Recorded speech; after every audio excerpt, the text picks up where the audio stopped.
Kory at Murtech.com with your daily news update. Okay, here we are on January the 7th in the year of our Lord 2026. We've got some great information for you, but before we get into that, I do need to share something here with you. So, let me see here. Yeah, let's come over here. Murtech on Rumble. There we go. Let me slide down here and click in onto, says upcoming, but I believe we're actually watching it now. There we go. Okay. Hi, Debbie BS. Glad you could join us. Okay, let me slide down here and click the Show More button. And we have information from Awaken with JP, Benny Johnson, Devory Darkins, Wendy Bell Radio. So, got some great stuff. Let me slide down here and give a shout out to Steelhead10, just started following my channel. Debbie BS reposted my episode 1799.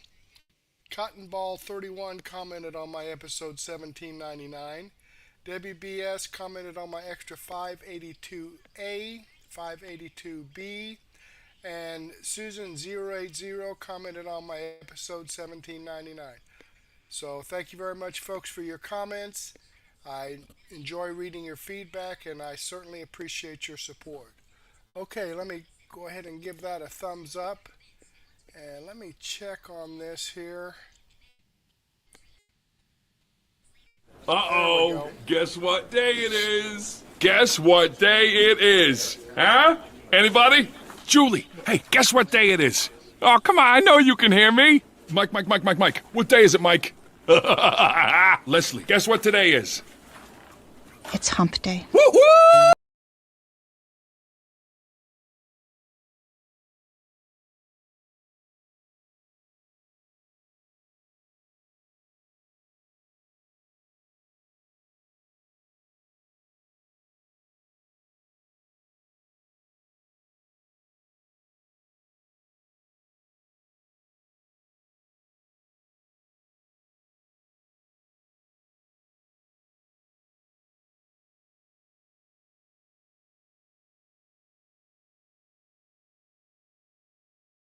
Baby grill. We're gonna have a big, beautiful fiesta. All the tacos you want. So Trump's kind of a president of Venezuela. Huh?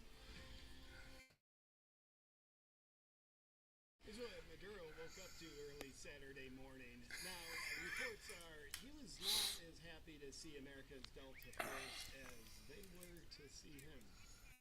He was pretty thrilled. Nonetheless, the beloved Venezuelan president was taken from his compound back to America as U.S. forces finish their game of playing capture the flag with him. Tonight we'll show you exclusive footage of exactly how this daring high-stakes capture was executed. I'm actually into this. It was pretty good. But first, here's a nice family photo of President Trump posing with the Tier 1 operators from Delta Force who successfully pulled off this rather dangerous mission. Now, I'm not complaining about why are they all in blackface? That's right.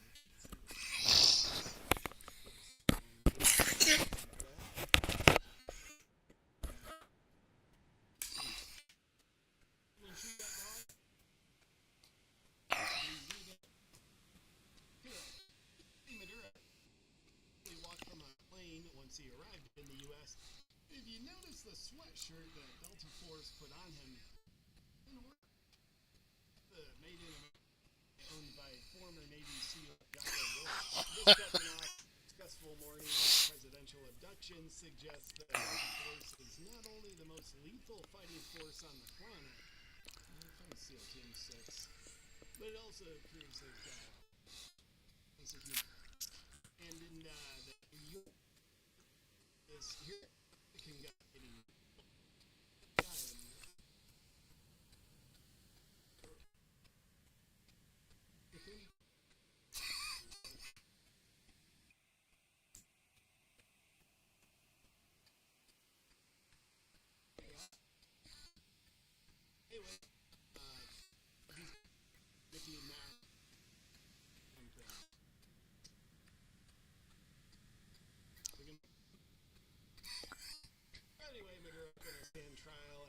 they do drugs and we do oil, we're just gonna run Venezuela for a bit.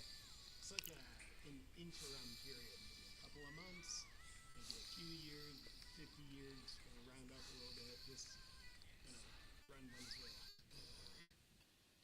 And because nobody's tired of everything being about politics, what are the political ramifications of the U.S. taking out Maduro?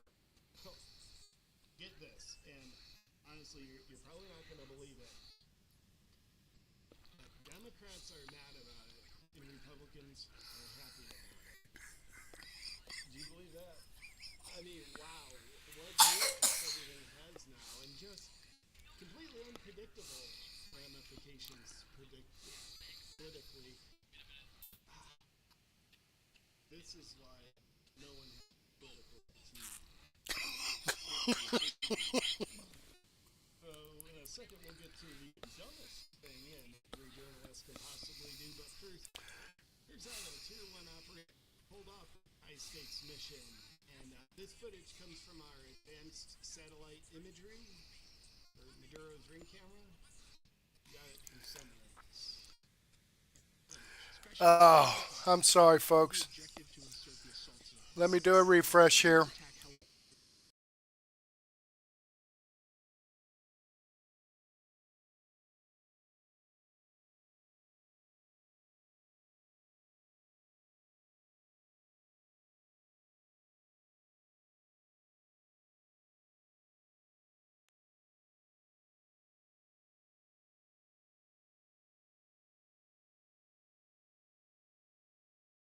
Anyway, we're going to make Venezuela grande again. Mucho grande. El bigger y el better than ever before. We're going to drill, baby drill. We're going to have a big, beautiful fiesta, all the tacos you want. So Trump's kind of the president of Venezuela now, huh?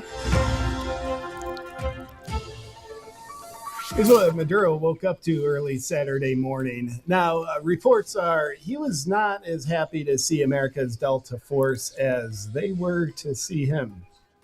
They were pretty thrilled. Nonetheless, the beloved Venezuelan president was taken from his compound back to America as U.S. forces finished their game of playing capture the flag with him. Tonight, we'll show you exclusive footage of exactly how this daring high-stakes capture was executed. I'm actually into this. This is pretty good. But first, here's a nice family photo of President Trump posing with the Tier 1 operators from Delta Force who successfully pulled off this rather dangerous mission. Now, I'm not complaining, but why are they all in blackface? They're not. Their faces are just blacked out. That's what blackface is. You know, I could have been in Delta Force if I wanted to. Do you know that? Is that a baby? Can someone shoot that dog? No. They would in Somalia. Back to it. Here you can see Maduro being joyfully walked from a plane once he arrived in the U.S. If you notice the sweatshirt that Delta Force put on him, that's an Origin shirt. That's a Made in America company owned by former Navy SEAL Jocko Willink. This capping off a successful morning of presidential abductions suggests that Delta Force is not only the most lethal fighting force on the planet, no offense, SEAL Team 6, but it also proves they've got a pretty lethal sense of humor.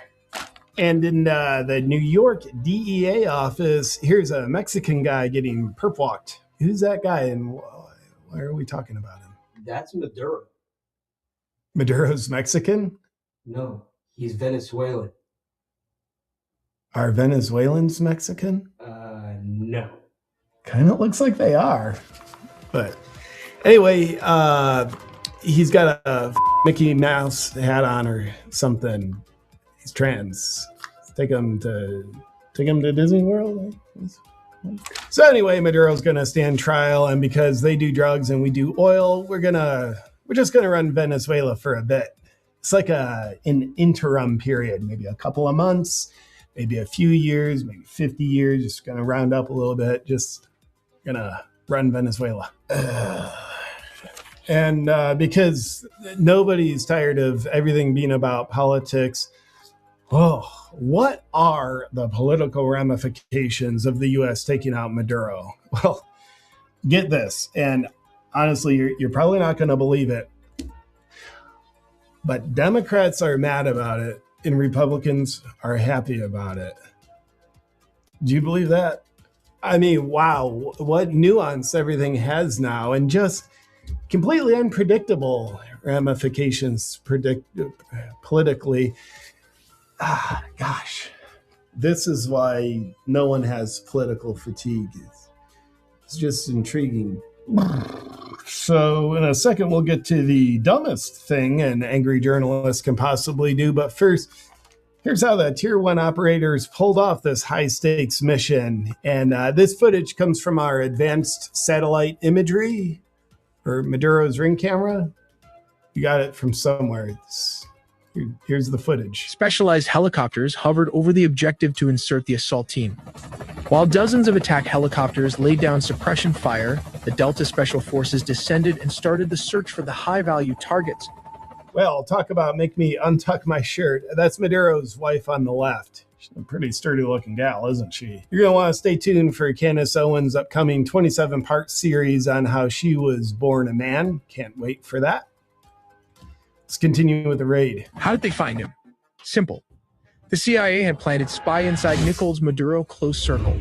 While back in the U.S., Delta Force built an exact replica of his safe house, rehearsing the raid until they could do it blindfolded. While operators breached the room so fast, his security could not even react to the situation as the sound of flash grenades disoriented the security guard. Using blowtorch, they caught him before he could even lock all the doors. Maduro's shock and awe froze him as Delta Force breached the compound. And this would have been the exact moment that one in his position would piss themselves.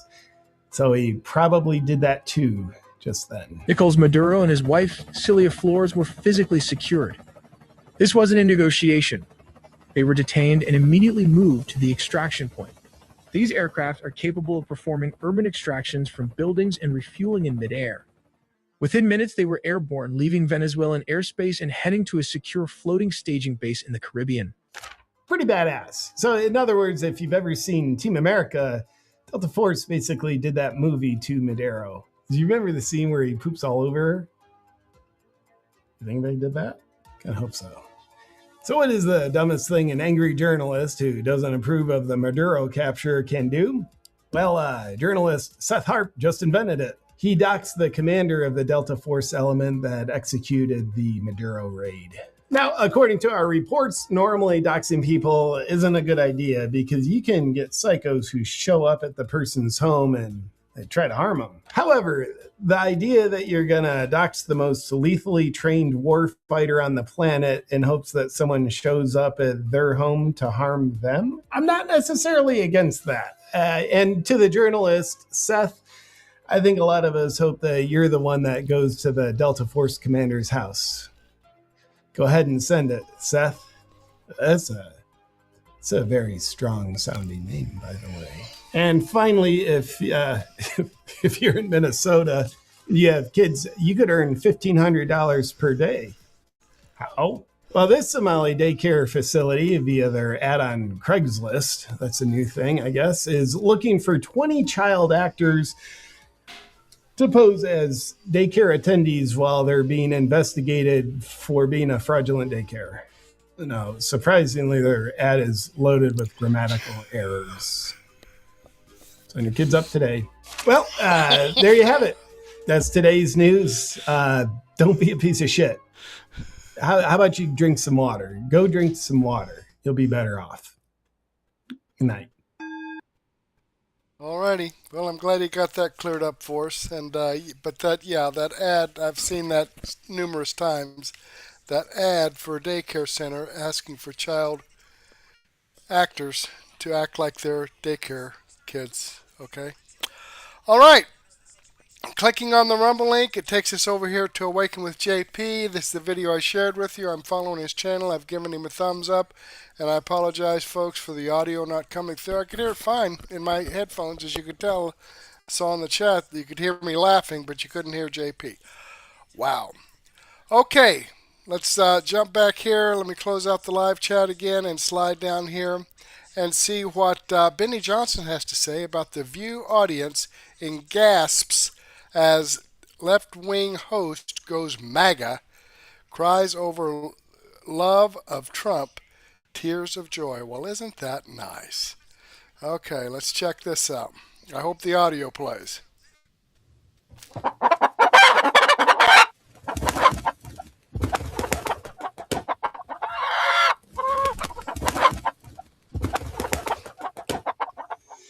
What's up, guys? It's Benny. I have a producer watch The View every single day so you don't have to, and so that we can catch moments like this.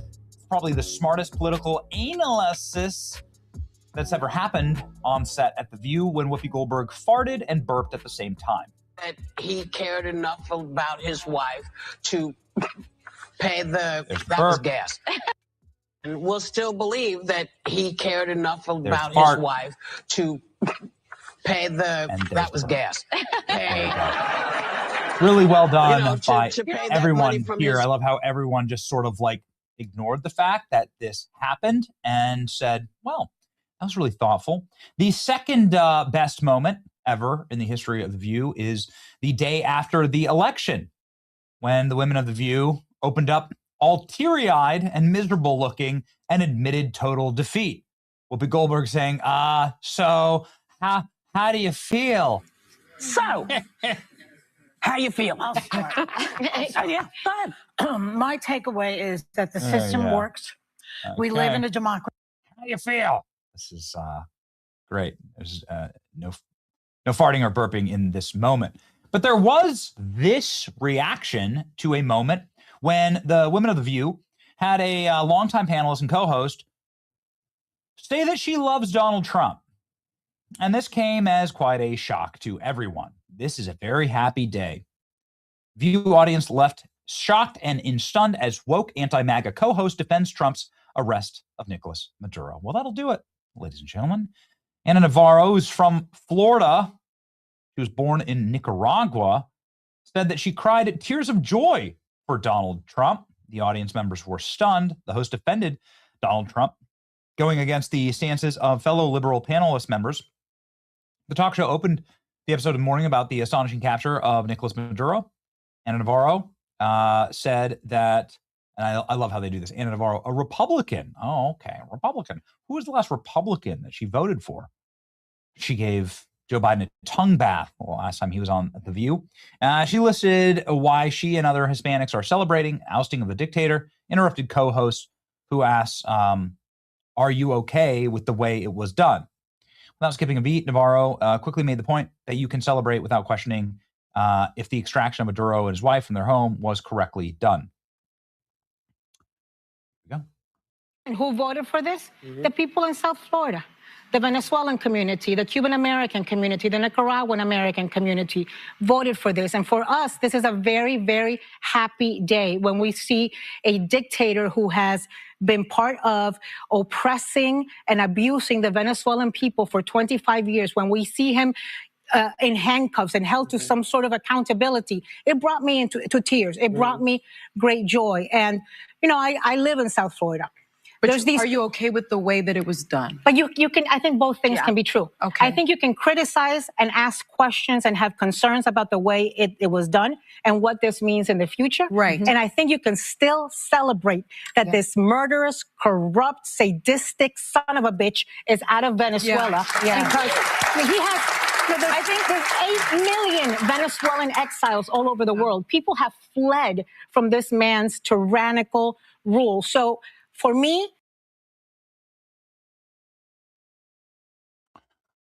well, that's a bit of a white pill that we never saw coming.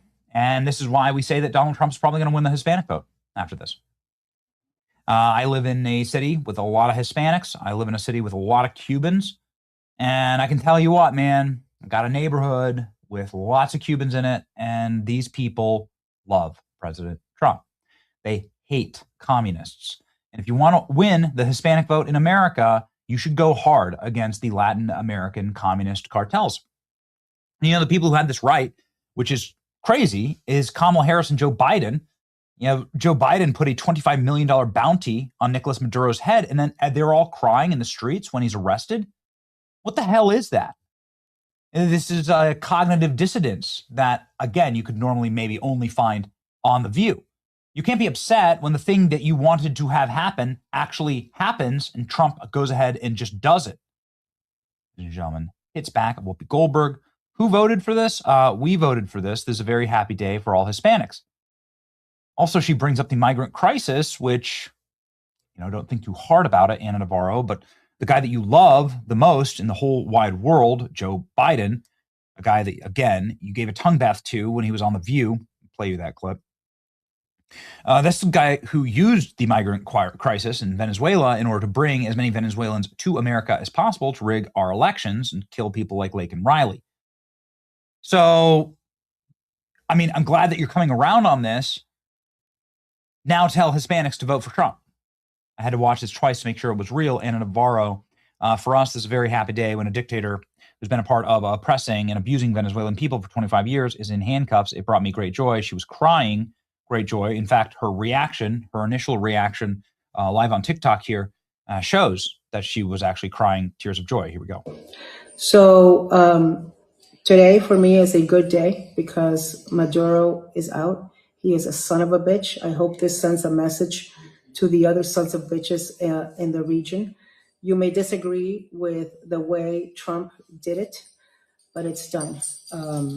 There was no way that it was going to end any other way, because once he started bombing boats, and we've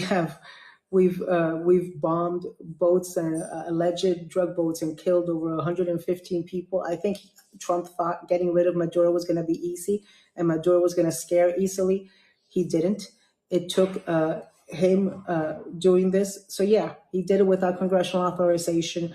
This was an act of war, all of these things, but it's now done. I think it doesn't escalate from here because the objective of this was to get Maduro out.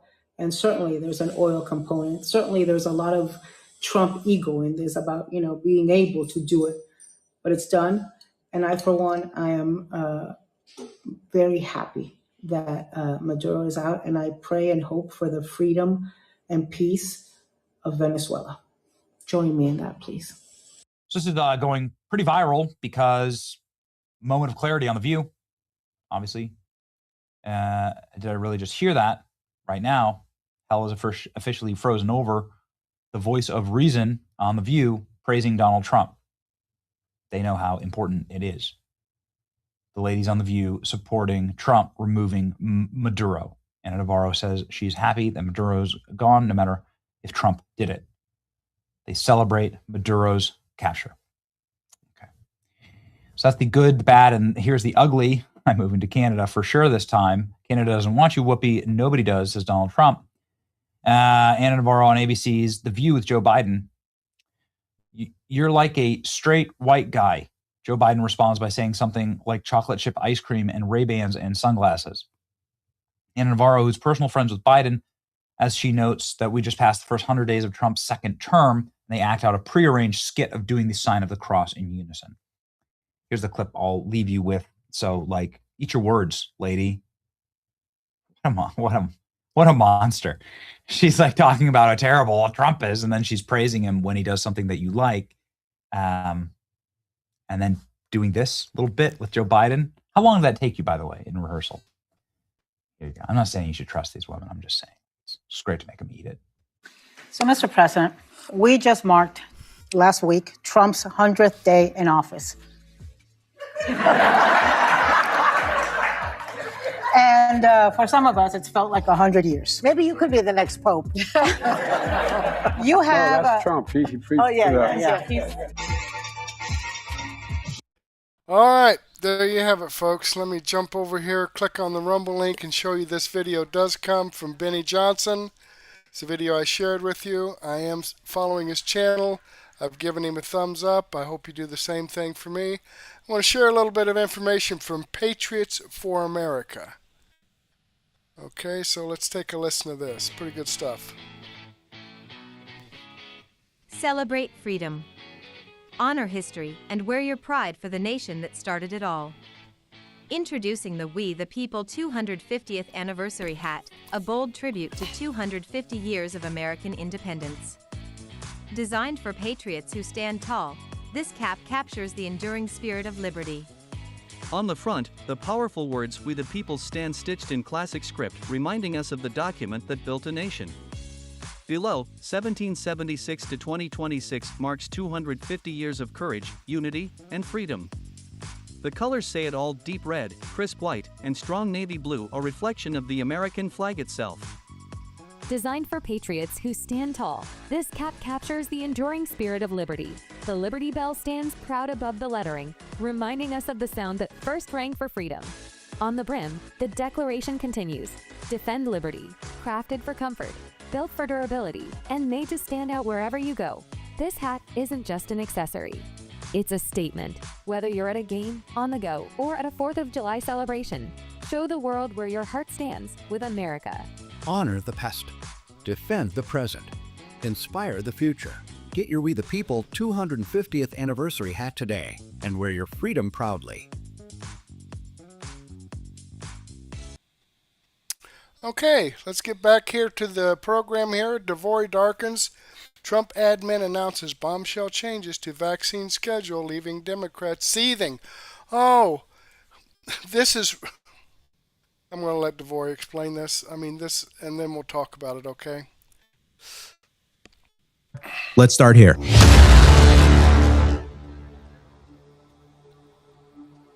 CDC is now recommending children be vaccinated for 11 diseases. That is a drop from at least 17 recommended immunizations. The recommended vaccines include measles, mumps, polio, and HPV, but other vaccines like rotavirus, hepatitis A and B, meningitis, and the flu will be restricted to a smaller group of people, like those who are high risk. The Department of Health and Human Services says the changes puts the U.S. more in line with other developed nations, which have fewer recommended vaccines. HHS Secretary Robert F. Kennedy Jr. saying in part, this decision protects children, families, and rebuilds trust in public health. It absolutely rebuilds trust because, as you guys know, during COVID, the medical industry committed the greatest sin of all. Just take our word for it. Even if we didn't do any studies, even if we didn't really do our research, even if we didn't give it enough time. So officially, you can't technically say as a doctor, vaccines cause autism, but you also can't prove that it doesn't either. Right? So it's that gray area that we find ourselves in. Now, some people believe it's just an accumulation of everything. Vaccines, food, environment. You put all that together and you got kids who are sicker than we've ever been. But what I want to do is just quickly play for you guys in just a quick example of what is actually changing so you guys have that information correct. Where were we? What changed? What's new is that before today, vaccination against 17 childhood illnesses were suggested for everybody. And now there are 3 categories. First category, still for everybody, but instead of 17 down to 11, things like measles, mumps, rubella, polio. Second category are for kids who are felt to be at increased risk for whatever reason. The third category are vaccinations only to be given after discussion with a healthcare provider for things like flu and COVID. So there are parents out there who are celebrating this in part because they've never really understood, why do I have to give my baby the hepatitis B vaccine before they even leave the hospital? So what do you say to them? And I get that. It's very complicated. Try to figure out the risks and the benefits, why it's so important to have the healthcare provider with whom you can discuss this openly and empathetically. This isn't about actually removing vaccines off the face of the earth, okay? That's not what this is about. This is about making parents more responsible, making them more engaged. Think about what COVID did to you if you are a parent with a young kid. It made you more engaged in what's happening with your child on a daily basis, whether that is going to school, the education, the sports, men playing in girls sport, all this stuff, right? And vaccines as well. I mean, now you're really tapped in. I don't find it to be dangerous. I find it actually to be empowering, and it's going to enable parents to start making better choices and be involved here. Now, of course, not everybody agrees with that. You guys already know where I'm going. I like to show you both sides, so let's get to it. Here's MSDNC. This is the first clip of them calling this dangerous. In a push led by HHS Secretary RFK Jr., the CDC now recommends just 11 routine vaccinations for all children, a significant drop from 17. That's been the standard for years. The new schedule means shots for things like rotavirus, hepatitis A and B, meningitis, and the seasonal flu are now more restricted.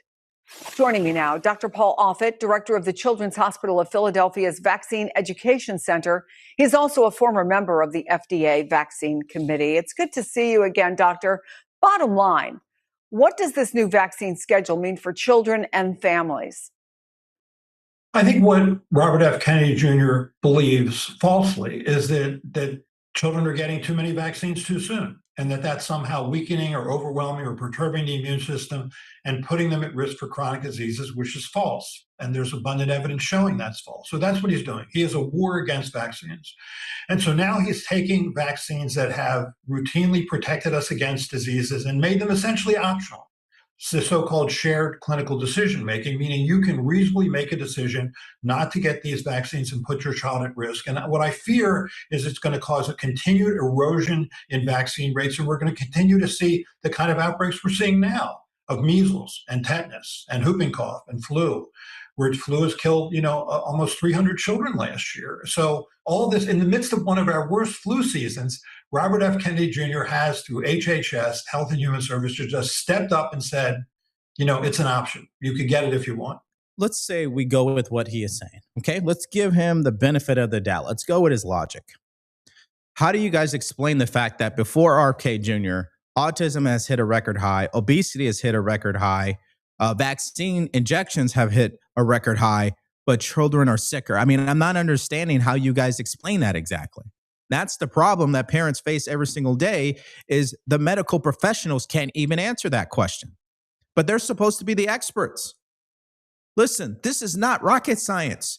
More vaccine injections does not make any sense when you look at the results. Are children healthier today than they were 30 years ago? No. So what are we talking about here? And then when you look at other countries, why is the United States of America the most vaccinated country on the planet? I'll tell you why. Because it's money. It's a business. And the professionals refuse to say it because some of their livelihood depends on this stuff. Let me go to this second clip. This is also MSDNC doing the same thing. Bring us up to speed. Which vaccines are no longer recommended? Yeah, we went from 17 universally recommended vaccines. Now we're down to 11. And why? Well, that's kind of a complicated question. On its face, I went to a press call yesterday with some senior officials at HHS who would not let themselves be named or quoted.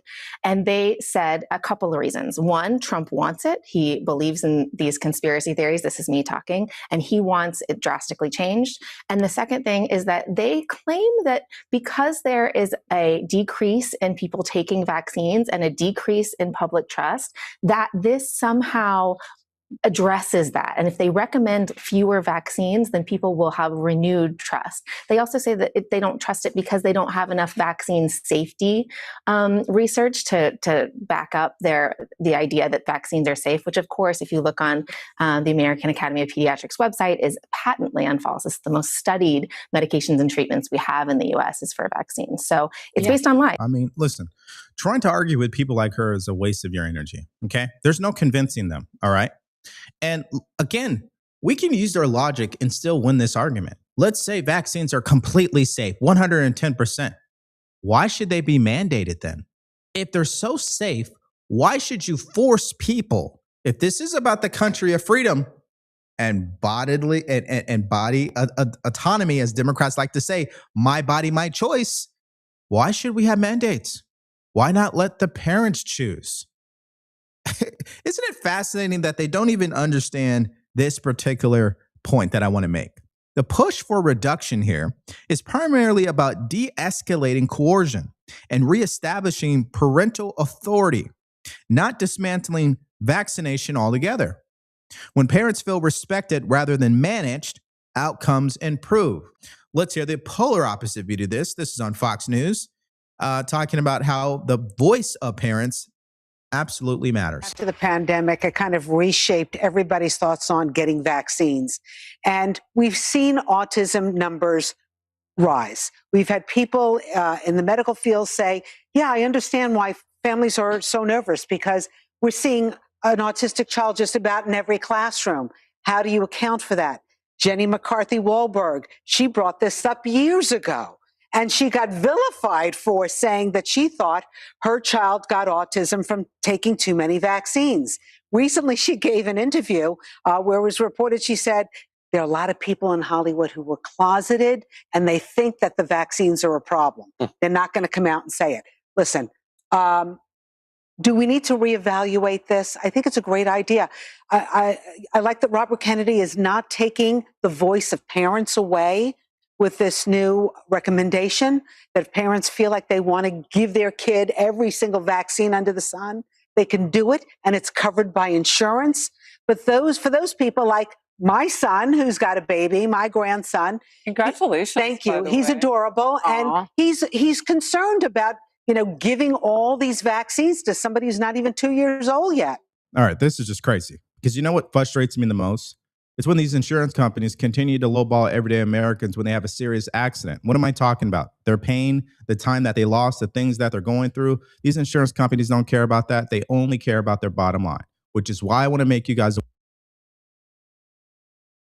to just have this blind obedience that helps them build trust with the medical industry. It's really that simple. I'm not understanding why people are so confused about it. Let's keep this going because I think this sums up what the medical industry wants parents to do, which is to just have this blind obedience to what they say is right and wrong about our healthcare system. Take a listen to this. I see, too, that this is the larger picture of what sort of amounts to a blind acceptance of what authority tells you.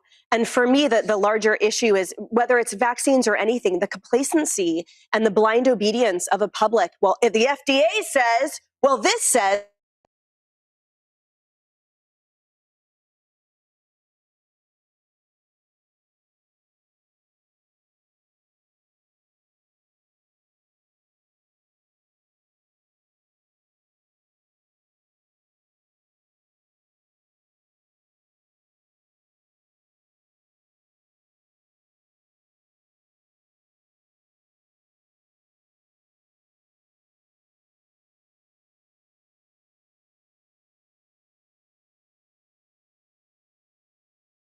And chances are it was tied up in a lot of red tape and decision making and, well, I don't know about that, and backseat coffers and all the things. So I personally trust a plethora of voices, and I also encourage everyone to take their own health and the health of their children in their own hands. You do the research.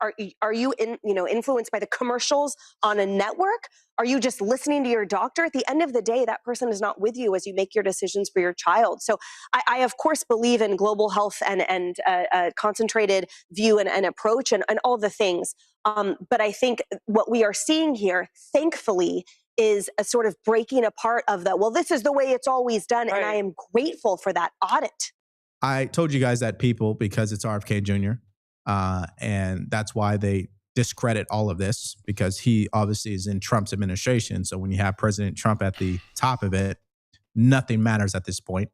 And so I have to do this to you. I know it's going to be painful, but I want you to listen to Rosie O'Donnell, because it shows you how sick people are, even when it comes to something like life or death, even when it comes to someone who has absolutely experienced the negative effects of our healthcare system, that even that doesn't get them to agree with the president or RFK Jr. Listen to this. When my child was diagnosed with autism when she was 2 and they're now 12, I knew that this was going to change the trajectory of my life in every way, and it has. And it's mostly beautiful ways, I have to say. And I'm very sick and upset about how autism gets represented in the media. I'm horrified by RFK Jr. and what he's saying and doing right now, and telling all these people these absurd conspiracy theories and implying that vaccines cause autism, and it's just ridiculous. It's been scientifically proven that it's genetic, and he doesn't have a degree in medical anything or science anything. He's just like a fraudster, like his president. It's a prime example of what I mean. Even when you have people who've been through this stuff, have seen the negative effects of our healthcare industry, still don't believe the healthcare industry is a problem, the president is more of a problem. Okay, I'm going to go ahead and pause that there. He's got about 5 minutes left in this video. If you want to watch the rest of it, the link is in the description box. Sorry, Rumble kind of blinked out there, but okay, here we go. This video does come from Devory Darkins. I'm following his channel. I've given him a thumbs up. I hope you do the same thing for me. Okay, let's jump back here again. And let's see what Wendy Bell has to say about fraudsters and felons. I hope the audio comes through. I remember finding out 26 years ago that I was pregnant with my first son.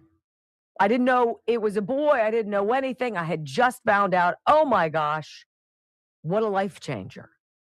Everything in your world is different all of a sudden. You start driving differently. You look at the food and the drinks that you have a little bit differently. You think about exercise. You start thinking long-term planning. And when you're in your 20s doing it, it is really weird. You're like, well, we don't even have money to barely scrape by. And now we're going to enter in a third person into this equation. What are we doing? And it is super scary. It's exciting.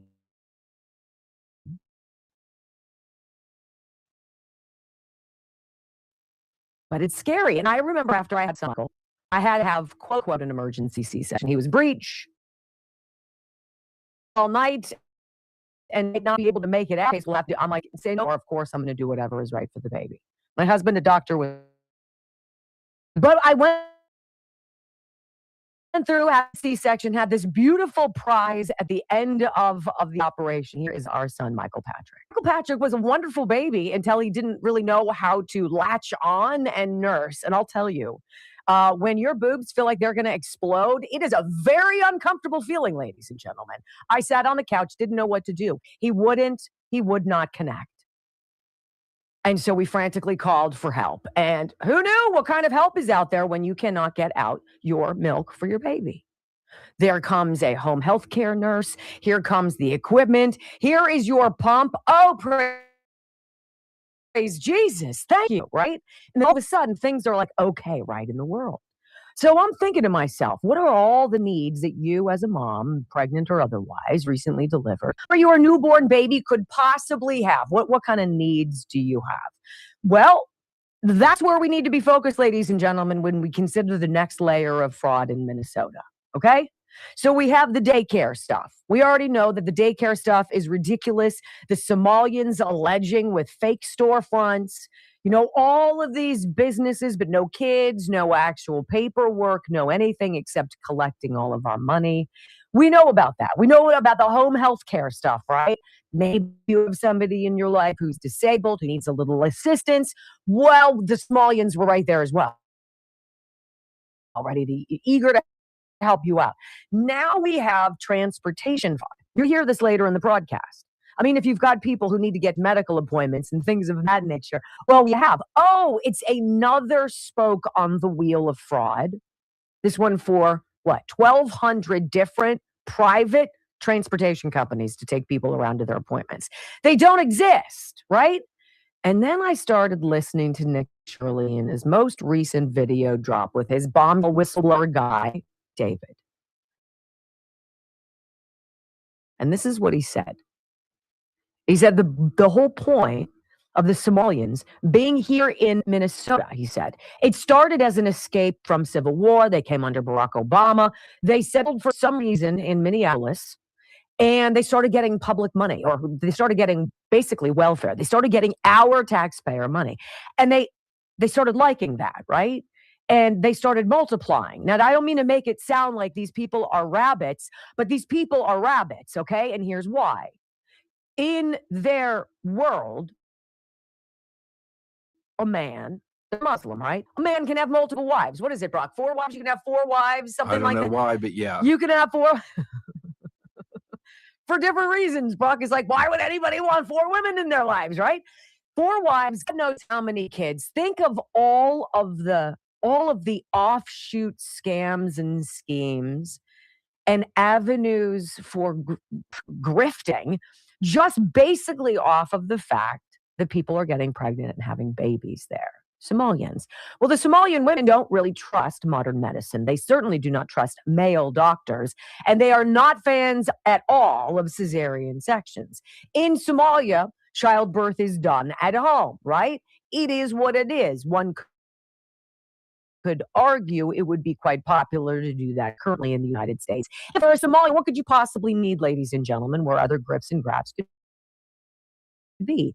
Well, you might need lactation help afterwards. You might need a midwife to get you through the process. You might need a doula. You might need some mental health afterwards, some help, right? How many different grifts are there? It's endless. It's endless. It's not just daycares. It's not just the Quality Leering Center. It's not just vans that allegedly transport people to their appointments that never leave the parking lot and haven't for years. It's not just visiting people allegedly in their homes and tending to them, which we know did not happen.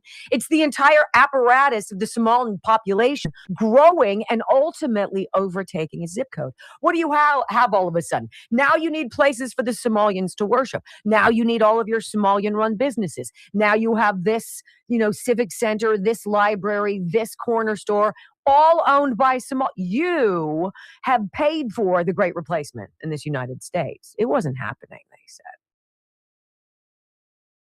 Of course it was happening. Whether they want it to happen or not, when you give people hundreds of millions into the billions of dollars, what's the incentive to go back to suck Somalia, where, it's 1,000,000 degrees, everything's unstable, and you don't know if you're going to have food for your family in the next day? This is what we have been doing, right? And this is just, honestly, it's hard to even imagine. This is how I feel about election fraud, right? People who noticed stuff in November of 2020 on election night, right? Election workers, they're like, well, we got kicked out of our polling place. And then they started taping the windows closed. They put up cards and they started closing things up. We weren't allowed to see. Why was that? Right? Toe the iceberg. If you and I think that 2020 was even the remotest bit suspicious, it was the most obnoxious landslide in favor of Donald Trump. You follow the account, True Social. It is all coming out, ladies and gentlemen, and they know. It's almost like this is the final Hail Mary attempt to cash in as much as they can before the time is up. Before the clock runs out. Did you guys hear about this? The immigration agents surging in Minneapolis. This was yesterday. The largest operation ever in the United States. Thousands upon thousands of ICE agents. Kristi Noem, you guys, was there. That girl is badass. I don't care what you say about that woman. She is on the ground, wearing the vest, wearing the ski cap, ready to go, watching what is going on. And what did they round up in Minneapolis? What did they get in Minnesota yesterday? They arrested 1,000 illegal aliens, more than 100 of them, with pretty extensive criminal backgrounds, including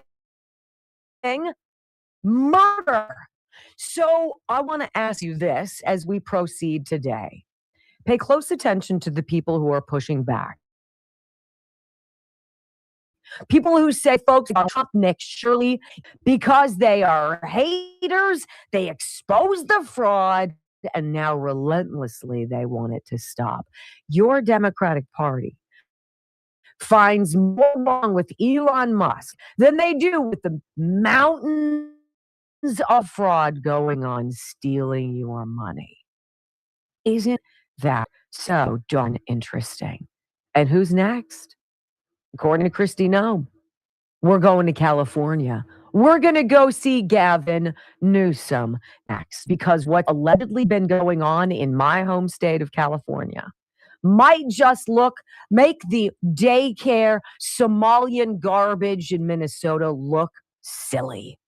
We're talking potentially $250 billion simply in education fraud. Shut up. You guys are so surprised, right? Caller, are you completely flabbergasted? Oh boy. It's coming, you guys. When we come back on the Wendy Bell radio program, I want you to hear this guy. You've known him from MSNBC. His name is Mehdi Hassan. And he has his show now, his own podcast, whatever, because he bounced from the network. So he says he's got an idea. The focus must be not on prosecuting the fraudsters, but on taking down Elon Musk. And the next Democrat candidate for president who makes that their priority, he says, is going to win. Say what? Next on the Wendy Bell Radio Network. All right, well, let's get it up here, about the 22.5-minute mark.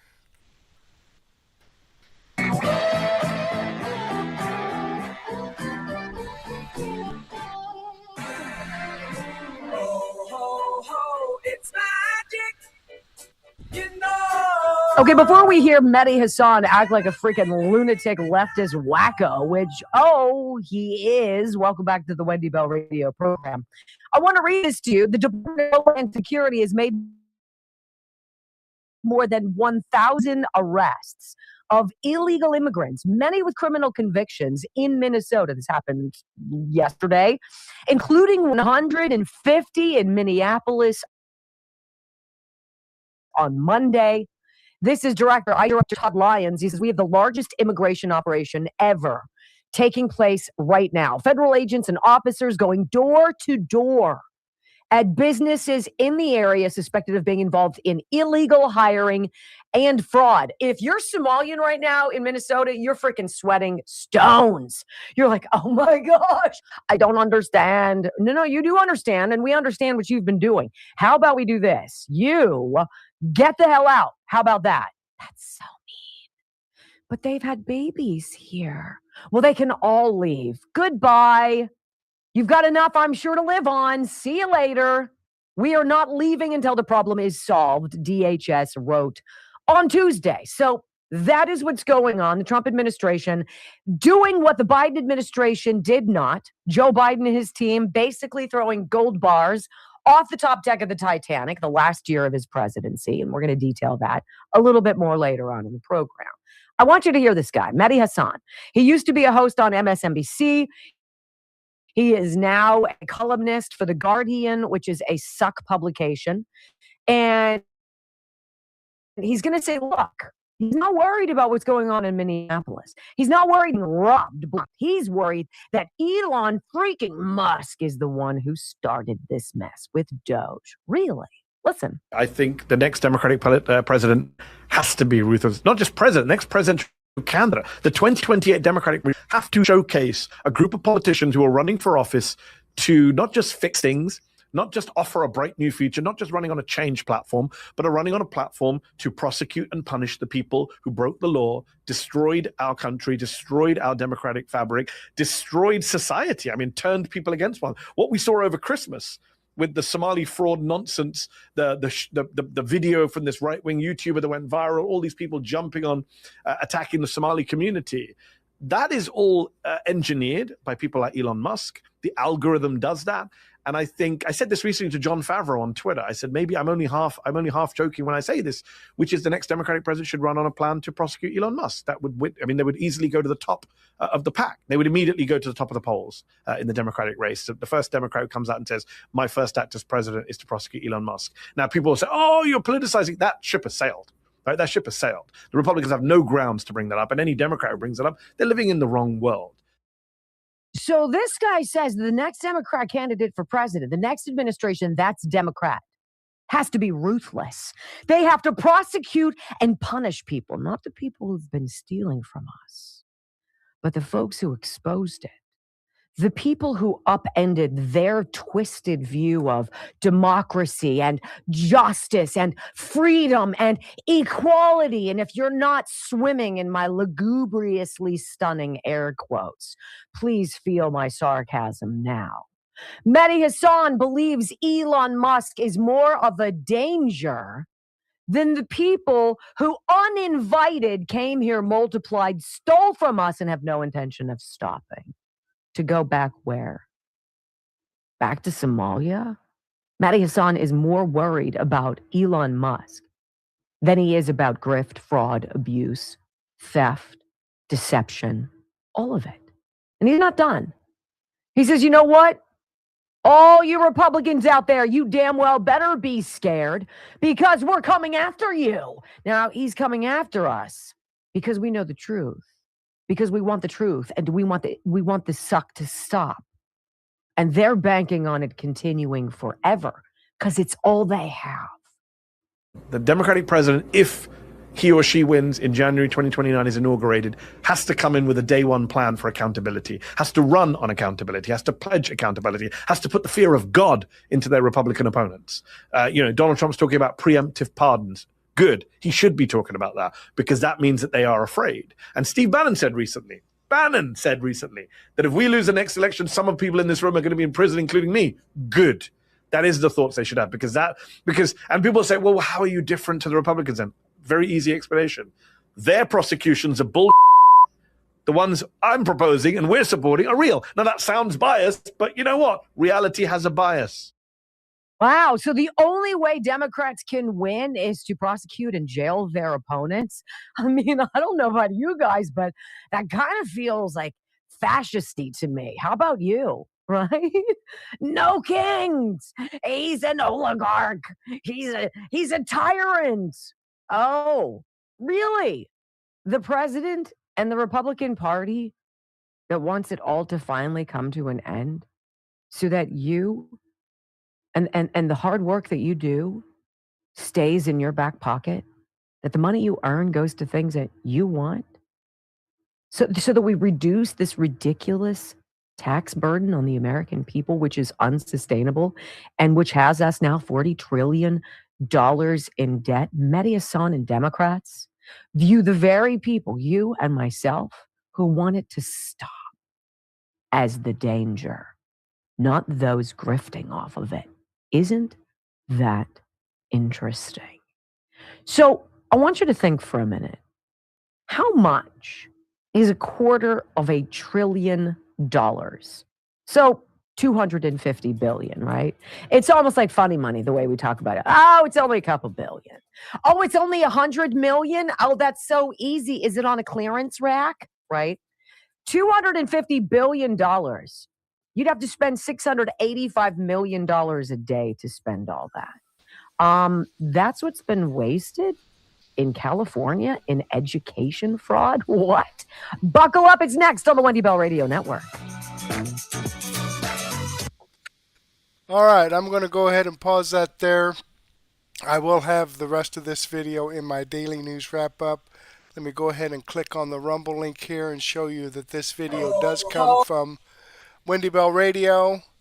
This is the video I shared with you. I'm following her channel. I've given her a thumbs up. I hope you do the same thing for me. All right, let's jump back here and let me remind you folks that these videos that I've shared with you are videos that come directly from the producer. Okay, I've got the links to the videos as well as the links to the producer's channel.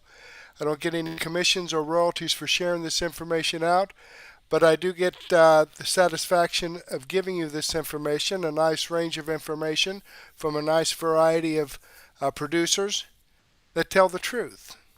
And these videos that I've shared with you are videos that I've posted here on Mertech.com, where I have over 55 no-nonsense, common sense, logic, and truth videos. Now, I'd like to share all this information with you, but unfortunately I just don't have the time to do that in this 1-hour podcast. So that's why I've put together my Mertech Daily News Wrap-Up playlist. I've got 19 videos in here, about 9 hours worth of information, 9 to 10 hours worth of information in here. Right here's the Wendy Bell Radio video. Then ICE shooting, Minneapolis rages, Democrats attack self-defense. Okay, also Bongino report, Bongino back. That sounds like some good information. Information from the Rubin report, McWater's effect, Dr. Steve Turley, X22 report. Got a lot of great information in here, folks. So go ahead and take a break. Grab a cup of coffee and a donut or a sandwich and a soft drink or beer, or even a glass of wine and some cheese. That would be good. And meet me back here about 9:30. But in the meantime, I do want to thank you for being with me. Hopefully, I'll get to see you again later, and may God bless.